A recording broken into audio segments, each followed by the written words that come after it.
World War II is a terrible event whose echoes are still felt around the world today. And the idea of going back in time to deal with Hitler is even portrayed in blockbusters. But what if that had not happened? What would the world look like without the main troublemaker of the last century? That's what we'll show you now. And feel free to join us in the comments with your own versions. Let's start with the fact that the Hitler's entry into politics was pure chance. And it's not even about how he diligently studied in primary school, sang in the choir and was a priest's assistant. Nor is it about how he wrote poetry, composed librettos for Wagner's operas, and survived a severe lung disease in his youth. Any of these factors alone would have been enough to change the course of the future tyrant's life or end it altogether. But that's not the point here. The story starts with the River Inn, where in 1884, a 5-year-old Adolf fell into the icy water. He was saved by a passing boy who could not have known what this would eventually lead to. Then came World War I. In 1915, Hitler was wounded by a grenade, and in 1918, he lost his sight due to gas poisoning. And that's not all. British soldier Henry Tandy nearly killed Hitler on the battlefield, but changed his mind at the last moment, seeing that he was wounded. Then there was a suicide attempt, an accident, an assassination attempt, and even a trial after which Hitler was miraculously not sentenced to death. Moreover, the tyrant's rise to power was accompanied by a million coincidences. Stalin is even blamed for this, allegedly not allowing the communists to support Hitler's opponents, ensuring their defeat. Scientists compare the probability of Hitler's rise to power with the origin of life on Earth. Too many coincidences led to it. But let's assume that at one stage, Hitler was gone. For example, after a speech in Munich, he was beaten by a crowd.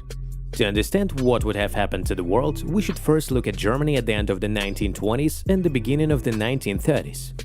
We would see a country humiliated by defeat in World War I, but still full of vast ambitions.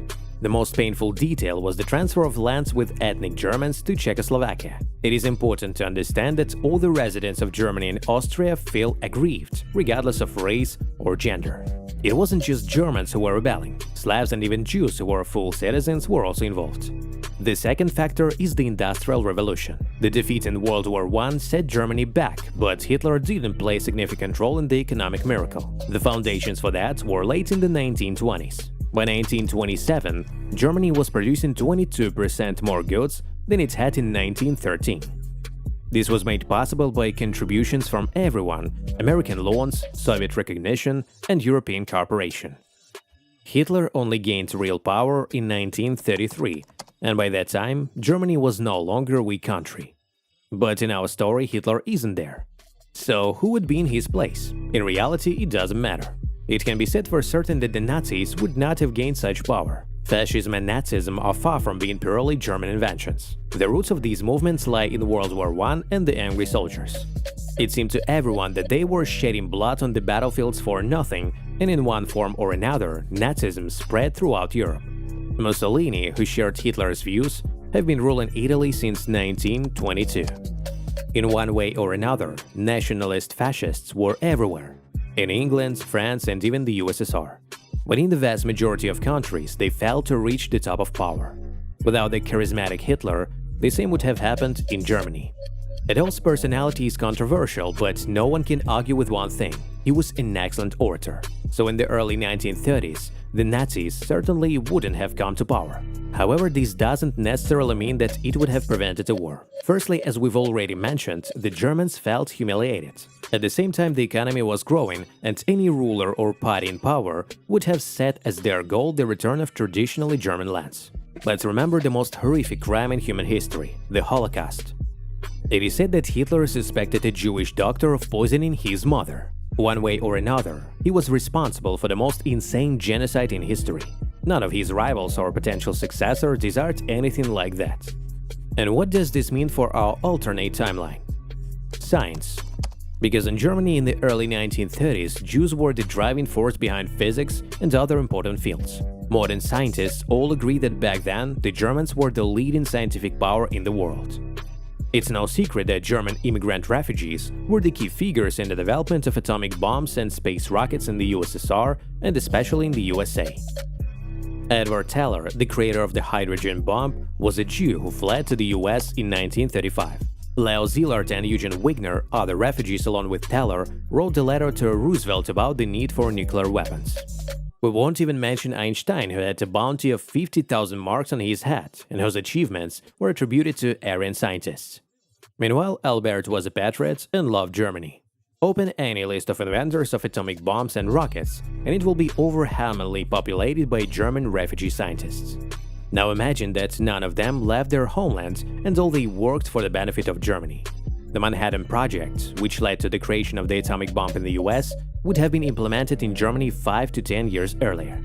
Industrial progress continued despite Hitler's racial purges, and without them the results would have been far greater.